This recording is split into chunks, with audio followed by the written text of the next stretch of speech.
Hi friends, welcome back to Nazima logs. Friends, నా ఛానల్ని మొదటగా చూస్తున్నట్టయితే నా ఛానల్ని లైక్ చేయండి, షేర్ చేయండి, సబ్స్క్రైబ్ చేసుకోండి.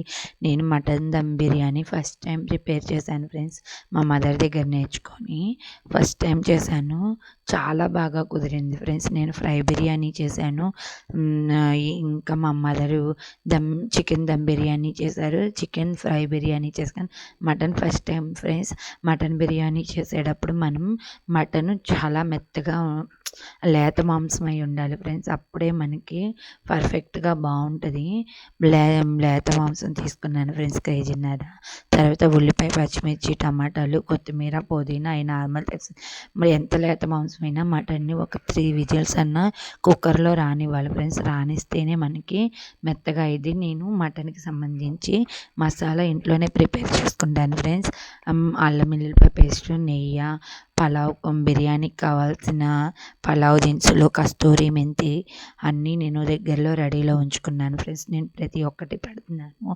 అన్నీ వేసుకోవాలి ఫ్రెండ్స్. అవి వేసుకున్న బాండీ వేసుకొని, బాండీ వేడెక్కాక ఒక్క టేబుల్ స్పూన్ నెయ్యి వేసుకొని, తర్వాత కాస్త నెయ్యి వేసుకున్నాక తగినంత నూనె, అంటే ఎక్కువగా కాదు, తగినంత నూనె వేసుకొని పలావ్ దినుసులు మొత్తం రెడ్గా ఫ్రై అవ్వాలి ఫ్రెండ్స్. స్మెల్ వచ్చే వరకు ఫ్రై అయ్యాక ఉల్లిపాయ, పచ్చిమిర్చి ముక్కలు వేసుకొని రెడ్ ఆనియన్స్, బ్రౌన్ ఆనియన్స్ అయ్యే వరకు దోరగా వేపుకోవాలి ఫ్రెండ్స్. ఉల్లిపాయలోనే మనకి బిర్యానీ మంచి ఉల్లిపాయ, పచ్చిమిర్చి రెడ్ షేడ్ వచ్చే వరకు వేపుకోవాలి. వేపుకున్నాక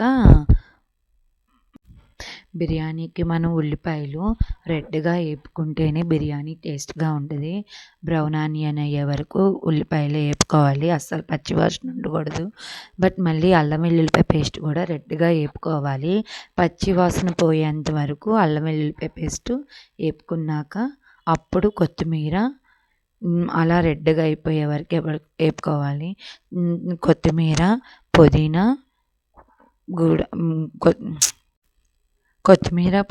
కూడాను వేపుకున్నాక దోరగా వేపేసుకోవాలి ఫ్రెండ్స్. వేపుకున్నాక నేను ప్రతి ఒక్కటి ఎప్పుడైనా టమాటాలు లాస్ట్లో వేసుకోవాలి ఫ్రెండ్స్. ఎందుకంటే టమాటాలు నజ్జైపోతాయి. కొంచెం కరివేపాకు, యాక్చువల్గా కరివేపాకు వేసుకుంటే చాలా టేస్టీగా ఉంటుంది. మా హస్బెండ్కి అస్సలు కరివేపాకు ఇష్టం ఉండదు. కస్తూరి మెంతి, కన్ఫామ్గా కస్తూరి మెంతి వేసుకుంటేనే బిర్యానీకి టేస్ట్గా ఉంటుంది.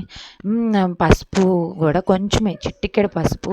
ఇంకోండి ఉడకబెట్టుకున్న దమ్ ముక్కలు ఫ్రెండ్స్, మటన్ ముక్కలు ఇలా వేపుకొని అసలు చాలామంది కర్రీ వండుకుంటారు.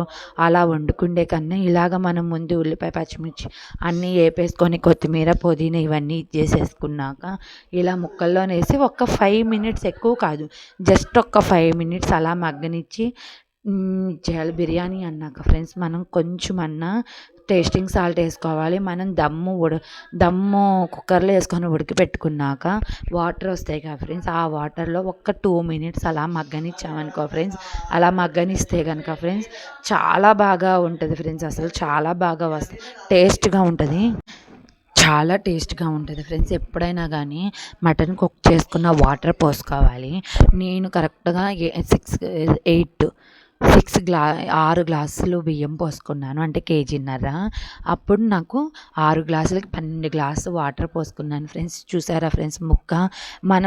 ఆల్రెడీ మనం కుక్ చేసుకుంటాము, ఈ వాటర్లో కూడా కుక్ అయ్యిద్ది కాబట్టి పర్ఫెక్ట్గా కుక్ అయ్యిద్ది ఫ్రెండ్స్. అసలు చాలా టేస్టీగా ఉంటుంది మటన్ బిర్యానీ. ఇలాగా 5 మినిట్స్ ఉడికాక అలా వాటర్ మరుగుతున్నప్పుడు రైస్ వేసేసుకోవాలి ఫ్రెండ్స్. చాలామంది ఫస్ట్ రైస్ వేసేసుకొని తర్వాత వాటర్ పోసి ఉడికిస్తారు. అలా ఎప్పుడు వేయకూడదు. మనకి బియ్యము అనేది ముక్కైపోద్ది, అన్నం అనేది శుద్ధ అయిపోయినట్టు అయిపోద్ది. ఎప్పుడైనా పొంగు వచ్చినాకే మనం రైస్ వేసుకొని ఎసరులోనే రైస్ వేసుకుంటేనే మనకి పలుకుగా చక్కగా మనకి బాస్మతి రైస్ లాగా, నేను ఇప్పుడు నార్మల్ రైస్ తోటే వండుతున్నాను. బాస్మతి రైస్ లాగా లాస్ట్లో మీరు చూద్దురు, బాస్మతి రైస్ లాగా పొడుగ్గా వచ్చింది ఫ్రెండ్స్. ఇలా ఒక్క 10 మినిట్స్ బాగా కుక్ చేసుకున్నాక 75% కుక్ అయిపోయాక మూత పెట్టేసేసి 75% కుక్ అయినాక మనం కొంచెం వెయిట్ పెట్టుకున్నామనుకో, బరువు పెట్టుకున్నామనుకోండి ఫ్రెండ్స్, ఇంకొన్ని కరెక్ట్గా 50% కుక్ అయ్యింది. మళ్ళీ మూత పెట్టేసేసుకొని 75% 70% కుక్ అయినాక మనం నెయ్యి వేసుకోవాలి ఫ్రెండ్స్. ఎప్పుడైనా నెయ్యి ఫస్ట్ ఏదో ఒక స్పూన్ వేసి లాస్ట్లో వేసుకుంటేనే నెయ్యి మనకి మంచి స్మెల్, బిర్యానీ అలా కొత్త కొత్తలు ఆడేటప్పుడు మనం నెయ్యి వేసుకుంటే మంచి టేస్ట్ వచ్చింది ఫ్రెండ్స్. అసలు బిర్యానీ అనేది నెయ్యితోటే టేస్ట్. నెయ్యి మనకి పర్ఫెక్ట్గా మసాలాలు అన్నీ కరెక్ట్గా ఉంటేనే ఫ్రెండ్స్. నేను ఒక 10 minutes బరువు పెట్టాను ఫ్రెండ్స్. బరువు పెట్టాక చూడండి ఫ్రెండ్స్, అసలు బిర్యానీ ఎంత పర్ఫెక్ట్గా, అసలు బాస్మతి రైస్తో వండినట్టు ఎంత పొడుగైందో చూసారా ఫ్రెండ్స్. నేను చెప్పినట్లు అలా ఎప్పుడన్నా చేయండి. ఫస్ట్ బియ్యం మాత్రం ఎప్పుడూ వేయొద్దు, ఇలా వేసుకోండి. నేను పెన్ టు పెన్ ప్రతి ఒక్కటి నేను పెట్టాను ఫ్రెండ్స్. ఈ విధంగా మీరు ట్రై చేసి ఎలా ఉందో నాకు కామెంట్ చేయండి ఫ్రెండ్స్. ప్లీజ్ ఫ్రెండ్స్, నా ఛానల్ని లైక్ చేయండి, షేర్ చేయండి, సబ్స్క్రైబ్ చేసుకోండి. నేను చేసిన విధానంగా బిర్యానీ చేశారు అని అంటే చాలా టేస్టీగా ఉంటుంది, చాలా బాగుంటుంది. ఇంత పర్ఫెక్ట్గా కుక్ అయ్యిద్ది ఫ్రెండ్స్. ప్లీజ్ ఫ్రెండ్స్, నా ఛానల్ని లైక్ చేయండి, షేర్ చేయండి, సబ్స్క్రైబ్ చేసుకోండి. ఇంకోండి ఫ్రెండ్స్, నేను ఆల్రెడీ మటన్ కర్రీ పెట్టినందుకు నేను మటన్ కర్రీ పెట్టలేదు ఫ్రెండ్స్. మటన్ బిర్యానీకి కాంబినేషన్ మటన్ కర్రీ షార్వా టైప్లో మరీ గుజ్జుగా కాకుండా కొంచెం షార్వా టైప్లో కాసుకోవాలి. కట్టా ఫ్రెండ్స్, నేను కట్టా వీడియో కూడా మీకు పెట్టాను కాబట్టి కట్టా ఫ్రెండ్స్. కట్టా curry mutton dum biryani. Please subscribe my YouTube channel friends. Please mutton curry. Please subscribe my YouTube channel friends.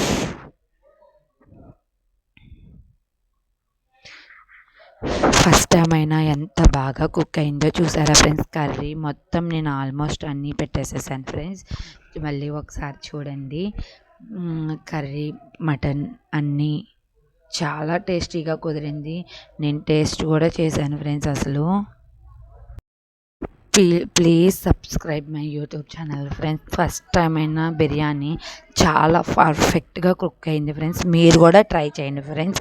చాలా టేస్టీగా ఉంది ఫ్రెండ్స్. అసలు తినడానికి ఎంత టేస్టీగా ఉంది అంటే చాలా బాగుంది ఫ్రెండ్స్. అసలు బిర్యానీ నేనే టేస్ట్ చేసి మరి మీకు చూపిస్తున్నాను ఫ్రెండ్స్. అసలు ముక్కలు కూడా ఎంత మెత్తగా పర్ఫెక్ట్గా కుక్ అయినాయో ఫ్రెండ్స్. అసలు కర్రీ కూడాను ఎప్పుడైనా మటన్ మనం వండుకునేటప్పుడు మటన్ని మనం ఎప్పుడైనా ఫస్ట్ కుక్ చేసుకొని మనం రైస్ కుక్కర్ ఉంటుంది